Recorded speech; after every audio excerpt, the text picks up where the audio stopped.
The correlation makes no sense to me, so tell me about the ice cream and good date, bad date thing. Well, it's just that, I don't feel like I go on that many bad dates. It's kind of like ice cream. You never really have bad ice cream. It's just that some of the flavors are, better than others. And even when you have a bad flavor, it's still ice cream, How bad? Honestly, I'm trying to think of how to try to say something that, just try to be honest. Being honest is hard for you? It's just, I don't want to say the same thing that I've said to another woman. Are there a lot of other women? No, there's a lot of first dates. Yeah, I'm terrible at first dates. Huh. No, I just don't know whether to be vulnerable, aloof, funny.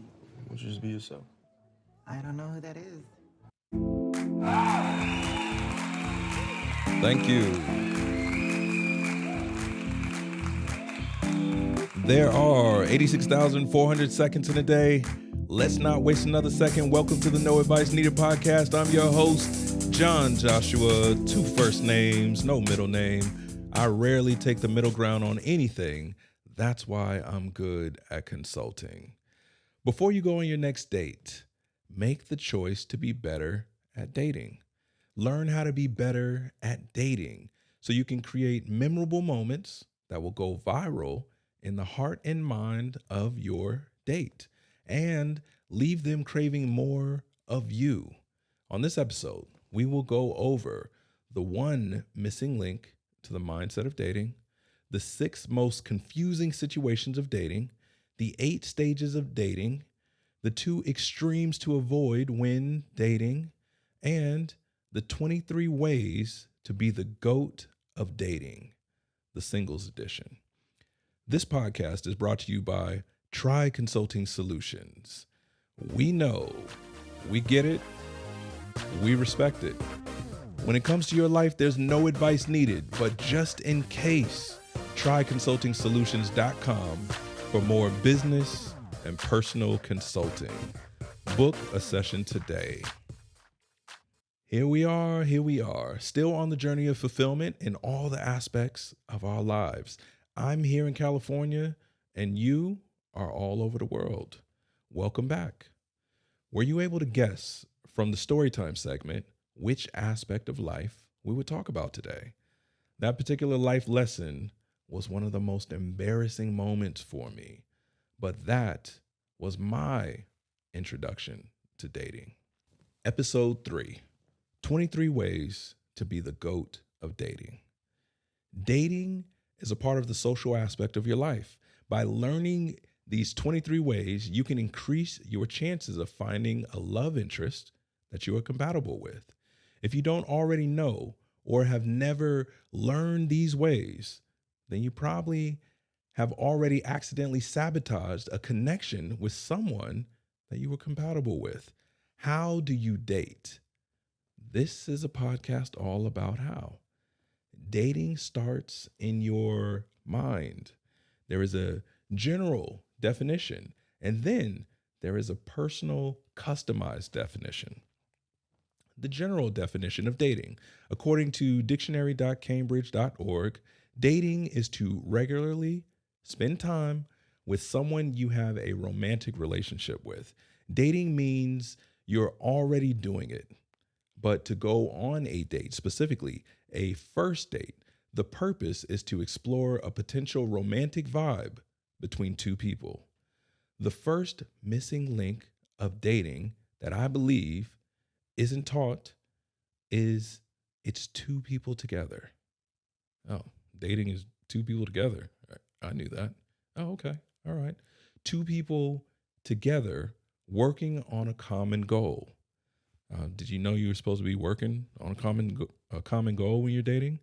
In its simplest form, dating is group work. Think about that. Group work. No problem. Seems easy enough. Well, then how does it get confusing?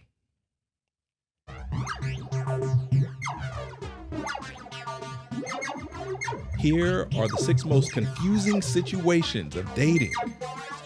Double meaning of friends, bad timing, love triangles, monkey barring, Monogamy poser.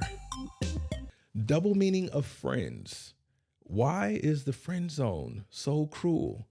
Well, it's because different people have different definitions of what friends actually means. So when two people go out on a date and one person says, "Hey, I just think we're better as friends," the person that actually has the romantic interest, they may agree like, "Oh yeah, I think we're better as friends," but they're lying.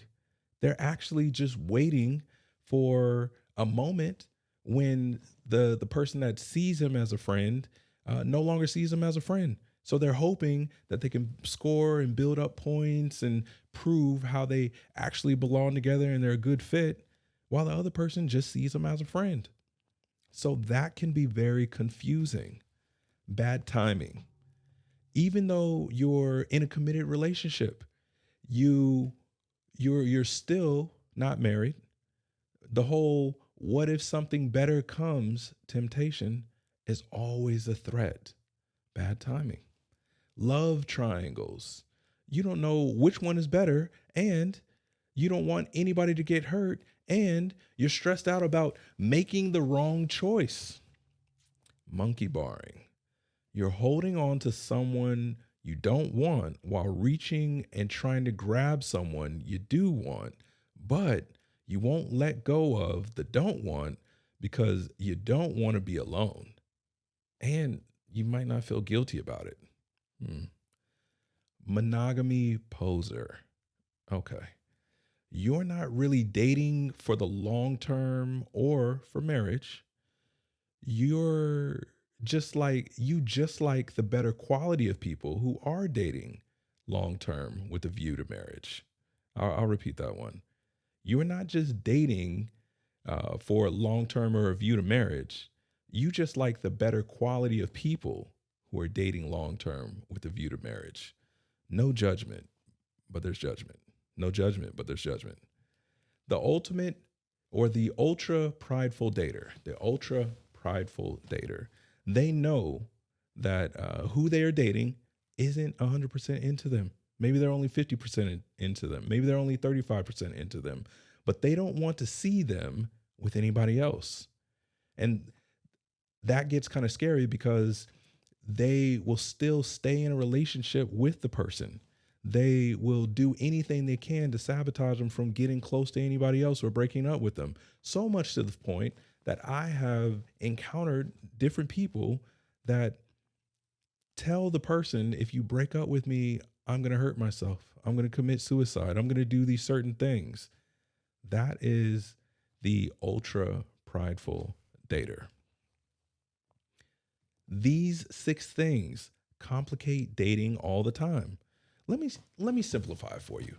Group work should be fun if you're with the right person. It should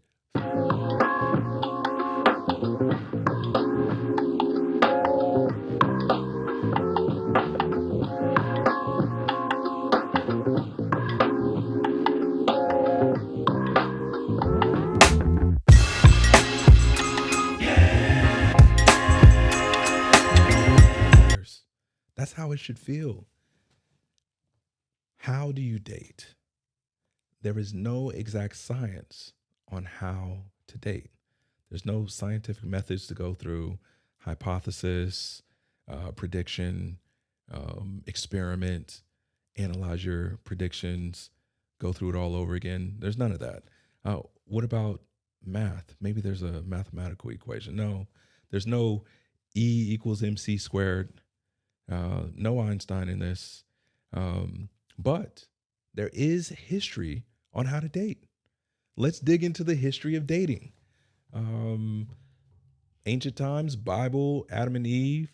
The first pickup line that Adam says is after he sees Eve, he says, "Bone of my bone, flesh of my flesh." I don't know if he said it in that tone. I don't know. I want to add extra to that, like bone of my bone, flesh of my flesh, shouty, or my boo bae, or girl, or it's not going to work. Anyways, has anybody ever used that pickup line before? Bone of my bone, flesh of my flesh. I doubt it. Moving on in history, King Xerxes of Persia arguably had the first Miss World beauty contest. And then he married the winner. Maybe that's the way to do it. Have a beauty contest. You can bypass dating altogether. Just have a beauty contest of whoever's in California or whatever town you're in, and let the winners know that they can marry you afterwards. Let me know how that goes. Next up, King Henry VIII of England and all of his 6 wives. King Henry changed a country's whole religion in order to marry. Doesn't that sound romantic? Like you change a country's whole religion in order to marry. It would be romantic if he didn't behead his previous wife. Yeah. Romeo and Juliet, characters from Shakespeare, lots of poetry, lots of death. Go ahead and take advice from Shakespeare on dating, or you could take it from me. Somebody who's been married for 16 years, still alive, didn't behead anyone, didn't kill anyone, just old-fashioned dating with 23 ways of being a goat. I might be a goat. Famous people, Elvis and Priscilla, who's some other people? Celebrities, different people, Justin Bieber and whoever, Jay-Z and whoever, kings and queens, presidents and first ladies. This is all history tied together. What about different shows, dating shows, Love Connection, Change of Heart, The Dating Game, Cheaters, The Bachelor and The Bachelorette, all the rom-com movies, books, talk shows, podcasts, influencers. TikTok gives great advice. Get all your dating advice from TikTok. Parents, family, friends, they all have some form of dating history. That's how you ended up being here, from your parents, right? And grandparents. Somebody went out on some dates. Did they pass on that history to you? All this history combined makes you an expert in dating. Yes? No. Wrong. If dating was easy and everybody dated in a healthy way, then domestic violence wouldn't be domestic violence would be drastically reduced. Practically every week as a cop, I respond to domestic violence calls. Not everybody is committed to dating in a healthy way. Are you? What does dating have to do with fulfillment? Now, I cannot teach you the game of basketball until your conditioning is at a level that allows me to do so. Gentlemen, report to the baseline. You better go. To the baseline! Replace the word basketball with business consulting. I cannot consult you in business until your conditioning is at a level that allows me to do so, meaning dating is connected to the social aspect of your life. The social aspect of your life is connected to either fulfillment or the lack of fulfillment in your personal life. And your personal life is tied to your aspirations, all the things that you want to do in life. So the social aspect of your life goes hand in hand with the aspirational side of your life. And if one, actually, let me run through this whole phrase. So this phrase, it's nothing personal, it's just business. Well, I counter that with business is always personal when personal interferes with business. Business is always personal when personal interferes with business. Well, according to the National Coalition Against Domestic Violence, here are some economic impact stats from domestic violence. And I quote, victims of intimate partner violence, which can mean dating or marriage violence, domestic violence, things like that. Victims of intimate partner violence lose a total of 8 million days of paid work each year. They lose a total of 8 million days of paid work each year. The cost of intimate partner violence exceeds $8.3 billion a year. So that includes when it comes to domestic violence, that includes the restraining orders, that includes custody orders, custody battles, that includes the medical bills, that includes taking time off of work, losing jobs, that includes therapy from being in those traumatic situations. There's a plethora of expenses and baggage that comes along with intimate partner violence. So another quote, between 21 to 60% of victims dating or in marriage partner violence lose their jobs due to reasons stemming from the abuse. I'm not trying to scare you. I want to help you reach fulfillment in the social aspect of your life with little to no bumps or bruises, literally and figuratively. That way, the fulfillment in your personal life will inspire you to gain success in your business. Let's find you a compatible date.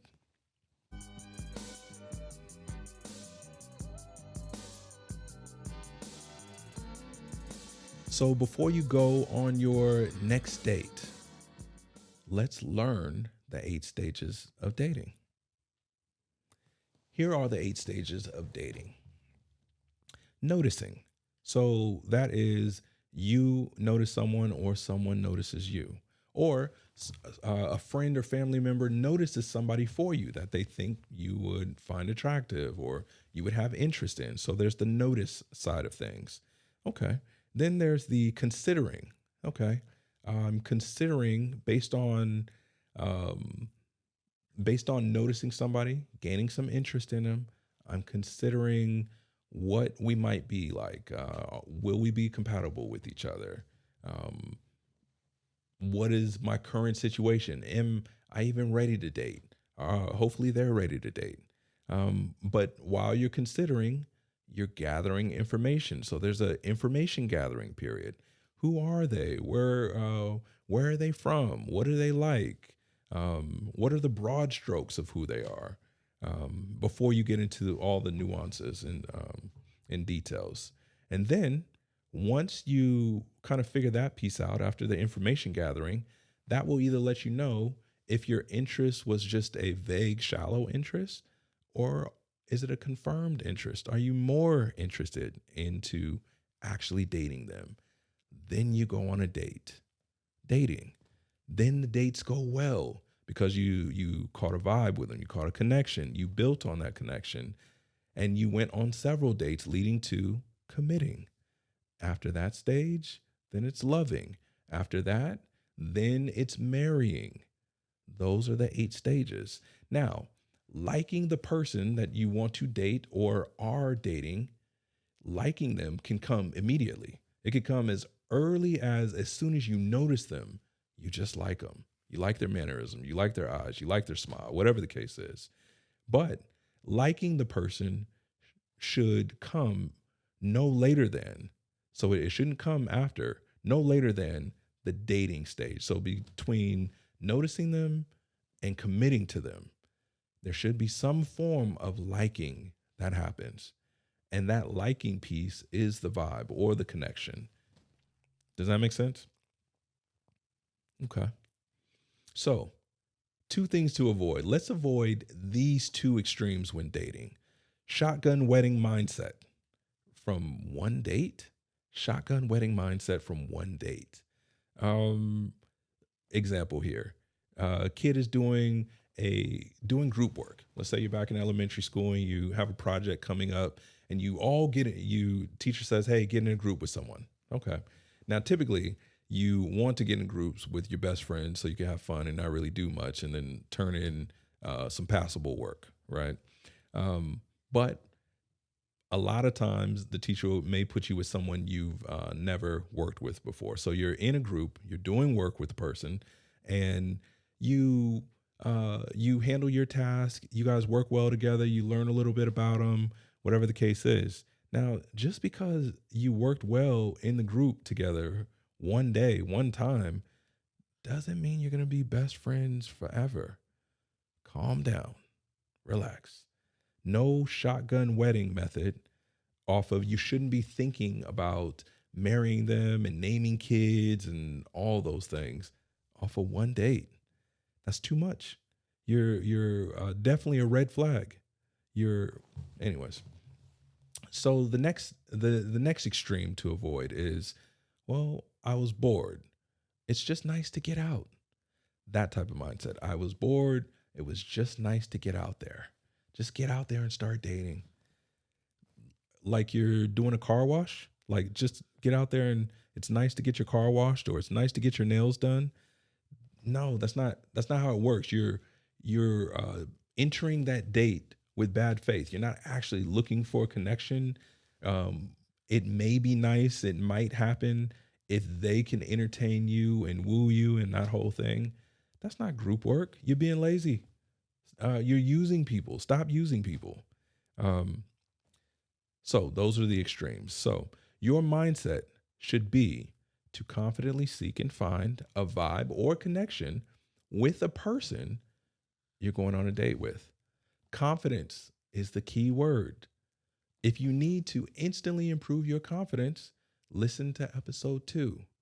This should be the healthy outcome of any date.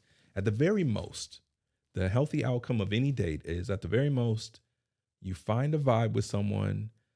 At the very least, you find a good neighbor in someone. Notice how I didn't say friend. That's a whole other episode. Thank you. Subscribe, like, share, comment. I definitely want to hear various comments. So far, what are some things? Maybe there's some things you disagree with. I definitely want to hear your disagreements. But let's keep going on this, all right? So for the purposes of this episode, let's say that you have a healthy understanding of who you are and what you want in a significant other. Here's the scenario. Just the other day, you caught a vibe, made a connection. There was attraction, flirting. You exchanged info. You talked, you messaged, and the vibe magnified. It's time to connect in person. It's time to make some memories. You know, the journey of being single, you know that journey, and or being in unfulfilling situationships. And you want more than that now. You want something long-term. Every date is critical to reach your long-term goals.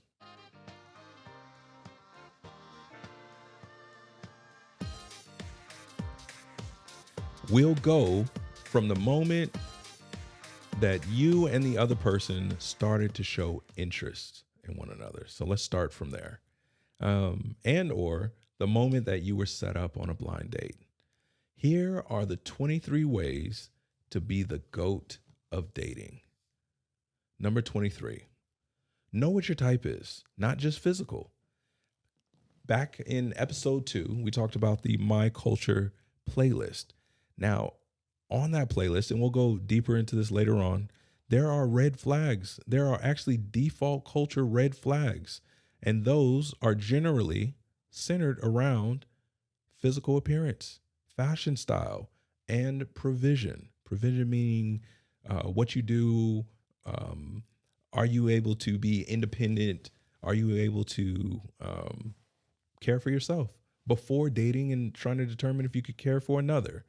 Know the person you agreed to go on a date with. Know if they measure up to your preferences. Example, making reservations at a restaurant and asking about your favorite entree. So let's say you called to make a reservation and you asked them, hey, do you still have my favorite entree? Whatever it is. And the restaurant informed you, the person you called at the restaurant informed you, no, we no longer serve that particular entree. You still go to the restaurant and then you still ask the waiter for your favorite entree, knowing that it's not going to be there. Then you get mad at the waiter or the waitress. You know what you need right then? You need therapy right away. Because and this is the example of, you you know what your red flags are. You know that people, it raised a red flag as you got to know a person in the initial part, the interest part, trying to figure out the information gathering part. You know there were red flags that were raised. Why are you trying to ignore that? Maybe you need some therapy.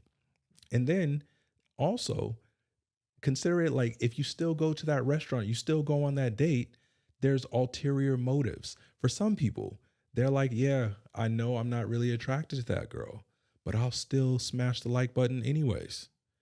That's crazy. What are you doing? That's just wrong. And then other people are still, and this is maybe on the female side or the male side. Well, at least I can get a free dinner from them. At least I can get a meal from the person. You know that they already raised red flags. You know they're not for you. You know you're not compatible with them. Don't do that. Come on, you do better. Be better. 22. Always dating with a view to romance. This is not a trip to the grocery store. Like, even though you're getting stuff at the grocery store, you're not finding romance at the grocery store unless maybe you meet somebody. But anytime you go out on a date, you're looking to connect. You're looking to vibe. You're looking to spark some form of interest in them. 21. Don't date when you're financially desperate. It's just unethical. If you're broke and you're only going out, once again, that goes with the whole red flag thing. If you're dating just to get a free meal, or just because you want somebody to buy you something nice or treat you to something nice, that's kind of creepy. It's scheming. It's a gold digger. What you really need, instead of a date, you need a financial advisor and some discipline right away. 20. Don't date when you're emotionally desperate. You're a user, and that's toxic. Therapy, sooner than later. That's what you need. And not even to make light of it, but truthfully, on the therapy side, find a solution-based therapist to where you can work through whatever different issues that you have. Because being emotionally desperate or emotionally unavailable or emotionally disassociated, and this is outside of my scope. This is more of Tasha's scope, my wife's scope. But if you aren't at a functional status, and more than functional, because you want to be at an optimal level to be able to vibe with somebody. You want to put your best foot forward. Number 19, do your homework on their 5 senses. Now, this is good. During the information gathering period, don't waste time. Now, keep in mind, you're not interrogating them. You're being inquisitive, but you're having fun with it as you're getting to know them. But do your homework on their 5 senses. What is their diet? What is their allergies? Taste, diet, allergies. What's their sense of humor? Ears, listening, hearing. What do they like to listen to music wise? What do they like to watch? Sight. Their olfactory. What smells turn them off? Like, figure out. My wife's nose is very sensitive. There are certain things she doesn't like.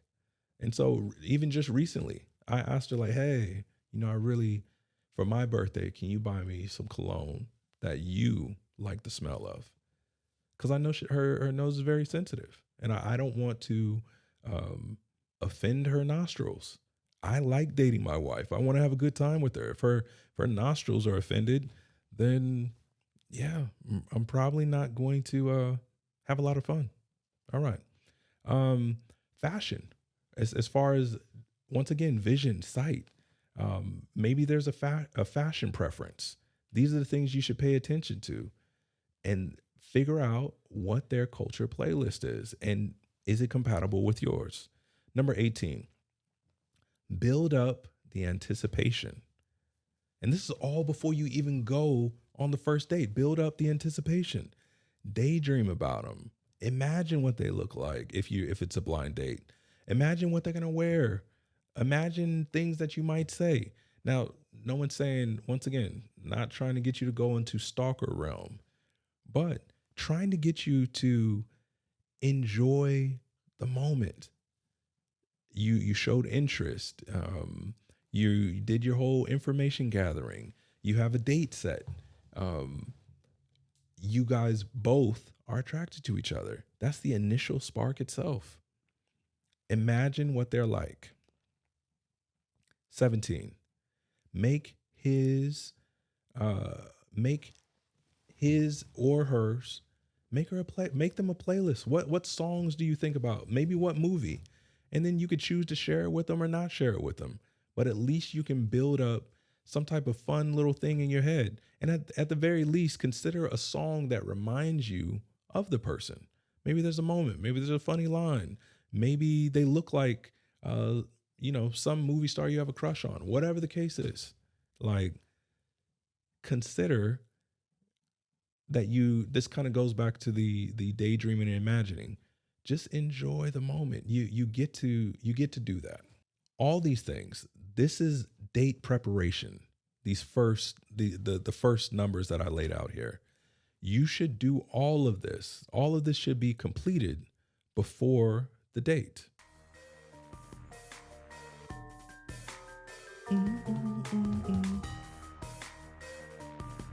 Number 16.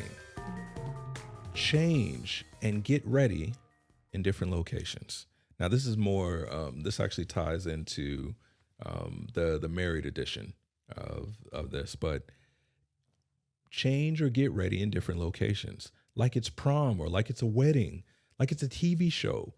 Do you know how big and how much money these dating shows make off of the reveal, the big reveal? Oh, so when these two people haven't seen each other, what are they going to wear? What are they going to say? What's going to happen when they see each other? That whole reveal part is very special. So enjoy it. Be special with that. That's number 16. Number 15, take a solo before picture and take a after picture. Like, it's almost like a prediction thing. Now, you don't have to necessarily show them the solo picture that you take, but just take it of you being dressed up, you being ready, you anticipating. Enjoy that. Just take a selfie, a little quick selfie, before selfie, and after we vibed pic. And then you can reveal the solo picture to them on another date. That's how you kind of encapsulate these different moments and make it special. Number 14, be early to the date, like you're catching a flight. When people are late to flights, in fact, it's funny how you never see a group of people more punctual than the people going on an airplane. It's usually, I wonder what the numbers are.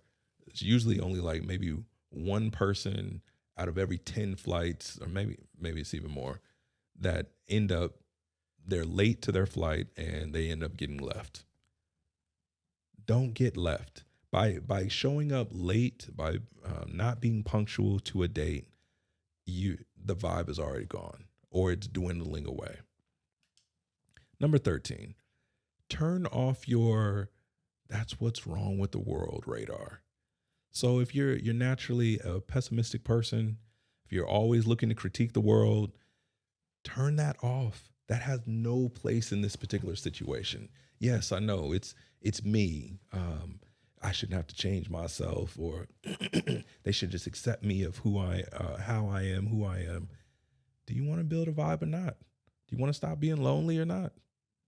Do you want to find somebody that you're compatible with?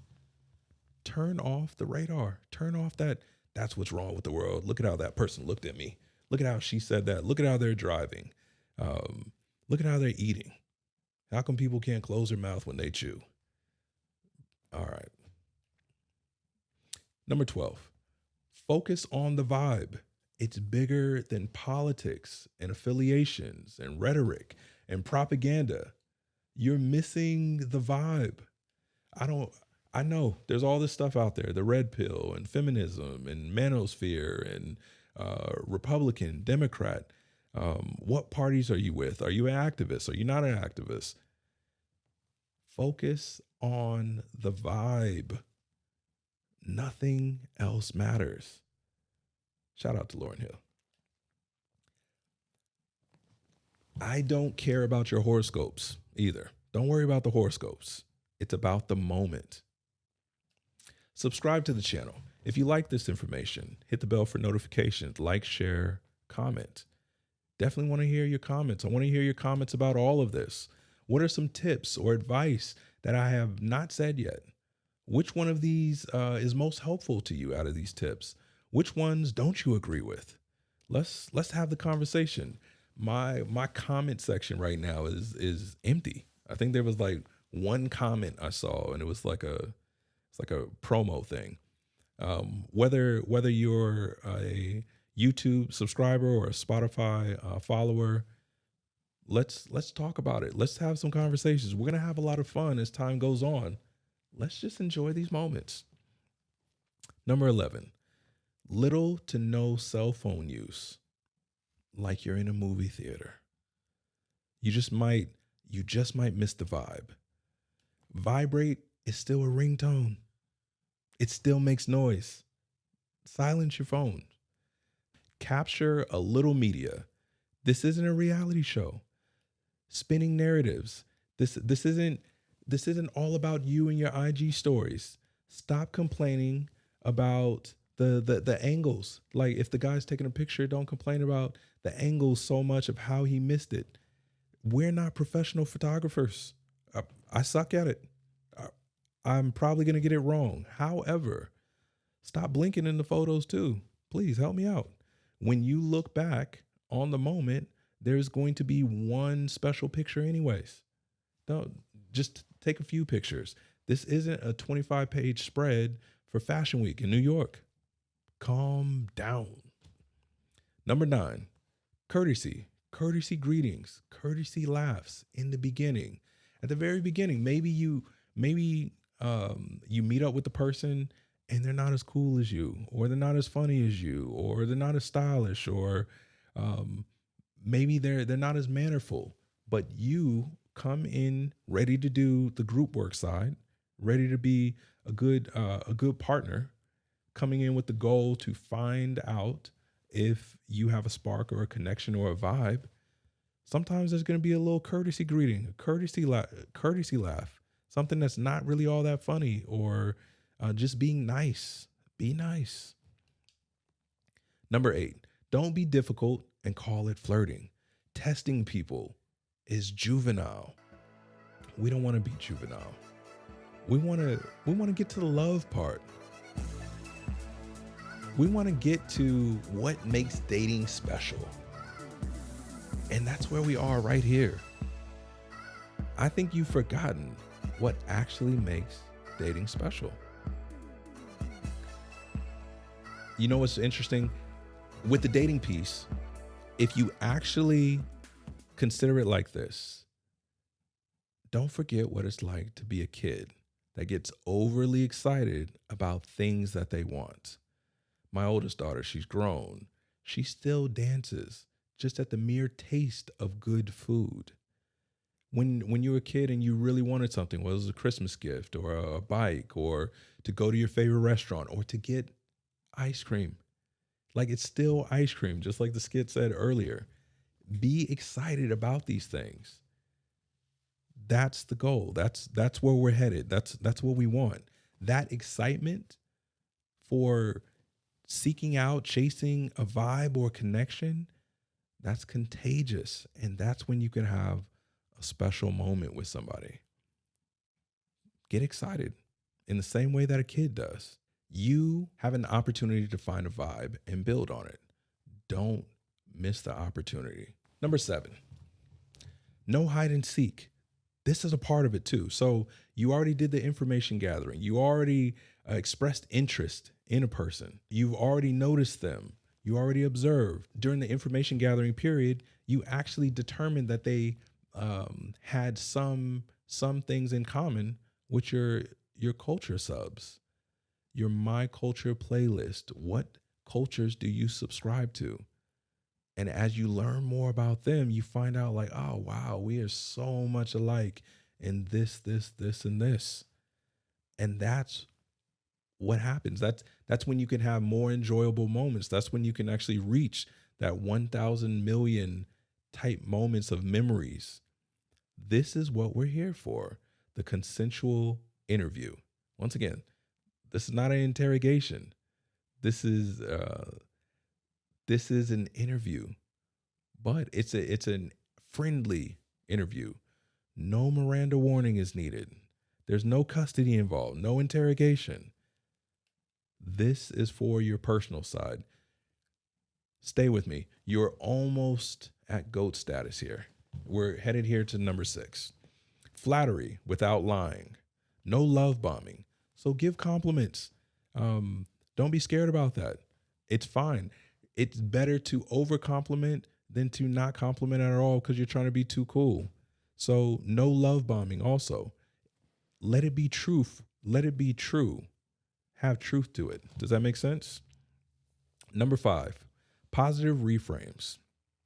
Protect the moment as if it was prom or a wedding. Protect the moment.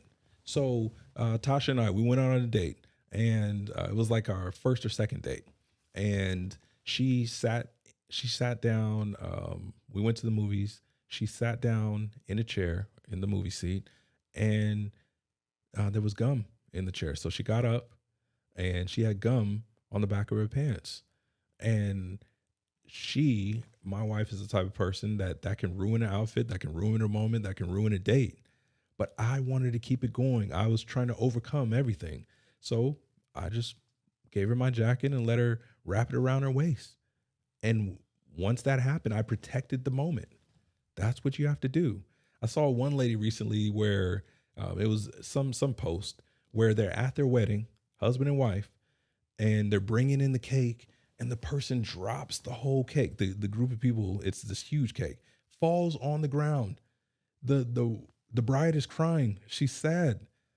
The husband, protecting the moment, still making it a great moment, he takes a fork and walks over and eats a piece of the cake that didn't fall on the ground, or within the cake, inside the cake. And the wife was smiling, and there was some video footage, and they protected the moment. Number 4, stay in step. Keep the beat with the no, you go dance. No, you go. No, you go. It's your turn. Oh, no, I was about to say something. No, you already told me something about yourself. Let me tell you something about me. Or wait, no, I'm talking too much. You tell me. You tell me something about you. No, you go. That's a real thing. It's an innocent thing. Bro, don't be so like cool to where you can't have these intimate, innocent, pure-hearted, light-hearted moments. Number 3, validate and parrot. So the person knows that you're listening. Validate what they're saying. Repeat it to them. Like, oh, that's really cool. I didn't know that you did that in that way with those people. It seems like you had a great time. That's really cool. Okay, who is the person's name again? Oh, okay, yeah, nice. I look forward to meeting them. I can vibe with y'all. So number 2, share, and it goes back to what I was saying earlier, share a nerdy or lighthearted, vulnerable moment. Have some vulnerability.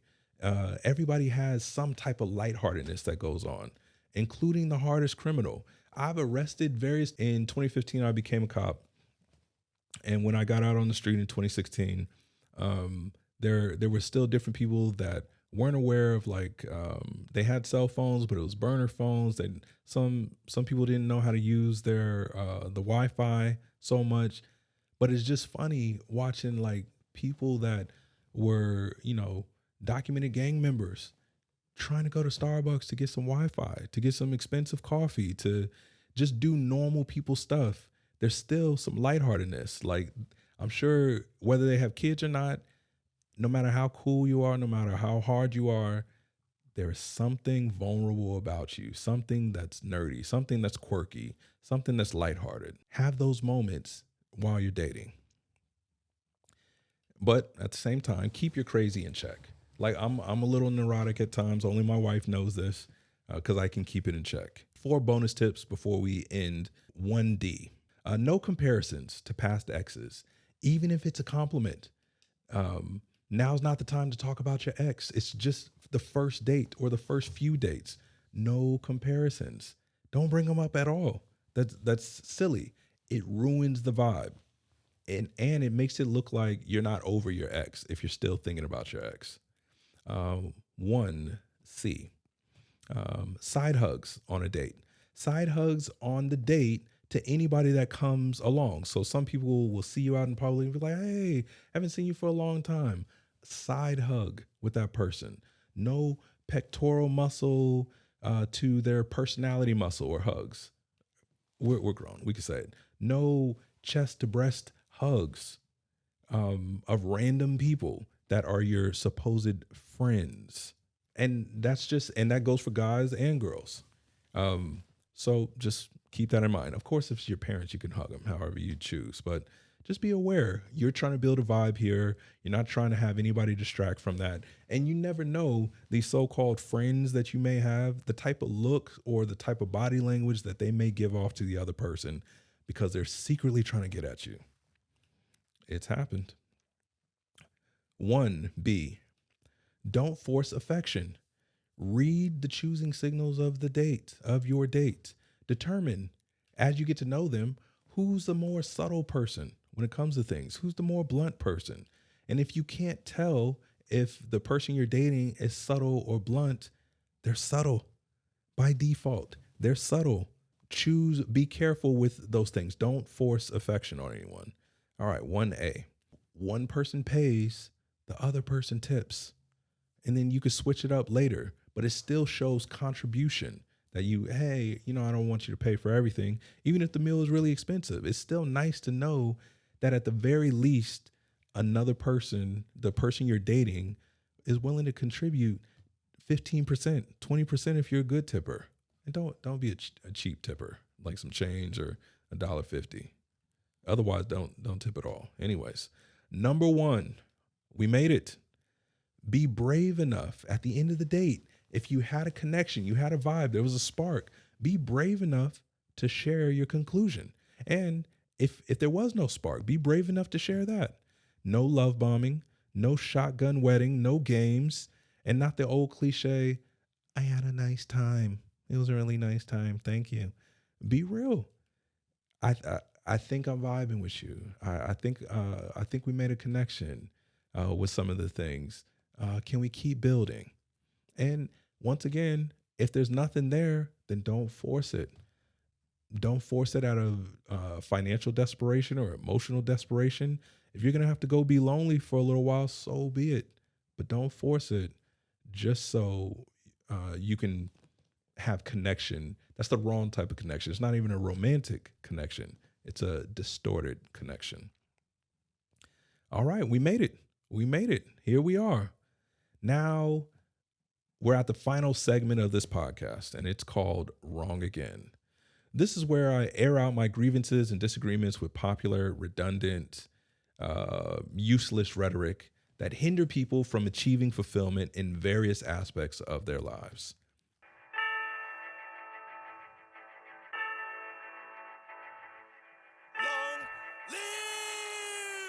Long live, long live, long live, long live, long live, long live, long live, long live, as long as the beat lives, as long as the streets live, as long as the longevity is. Long live the right answer, and may you pass it on to your kids so it lives even longer. You deserve to be happy. You deserve to be happy. You're such a good person. You deserve to be happy. Keep chasing your dreams. You deserve to be happy. Everybody makes mistakes. You deserve to be happy. Don't beat yourself up. You deserve to be happy. Pursuing a married man, pursuing a married woman, you deserve to be happy. Everyone loves him or her. She deserves to be happy. He deserves to be happy. All kids deserve to be happy. It's not that bad. It's not your fault. You deserve to be happy. And the list goes on and on.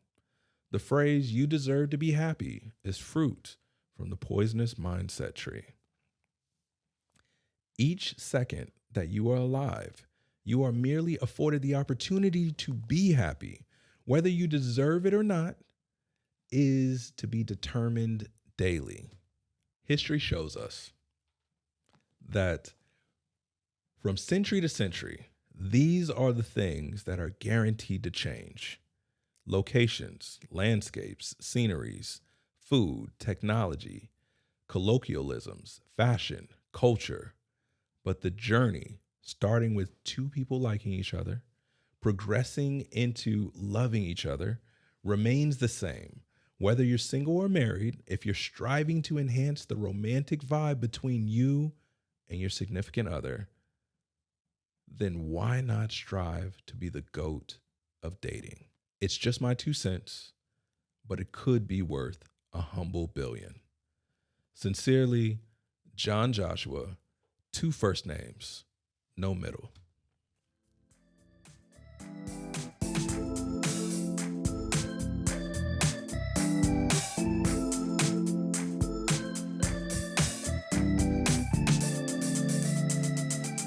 The next No Advice Needed episode will be released on May 9th.